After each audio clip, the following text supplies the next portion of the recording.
राज्यातील महायुती सरकारकडून विविध जिल्ह्यात तिरंगा रॅलीचं आयोजन करण्यात आले आहे। भारत आणि पाकिस्तान यांच्यातील युद्धजन्य परिस्थितीत सैन्य दलाच्या सन्मानार्थ आणि भारतीय जवानांचे मनोबल वाढवण्यासाठी तिरंगा रॅलीचे आयोजन करण्यात आले। भारताचे ऑपरेशन सिंदूरच्या माध्यमातून पहलगाम हल्ल्याचा बदला घेतला।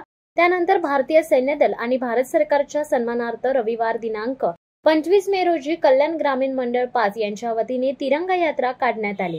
पिंपरी ते दहिसर मोरीपर्यंत तिरंगा यात्रेचे आयोजन करण्यात आले होते। या तिरंगा रॅलीत मोठ्या प्रमाणात भाजपचे कार्यकर्ते सहभागी झाले होते।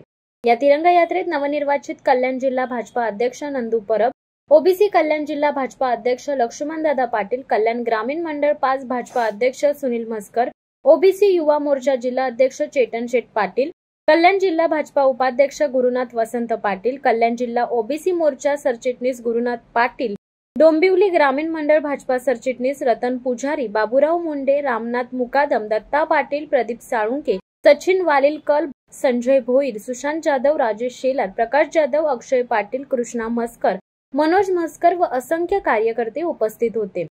शिवसत्ता टाइम्स न्यूज ब्युरो, चौदागाव।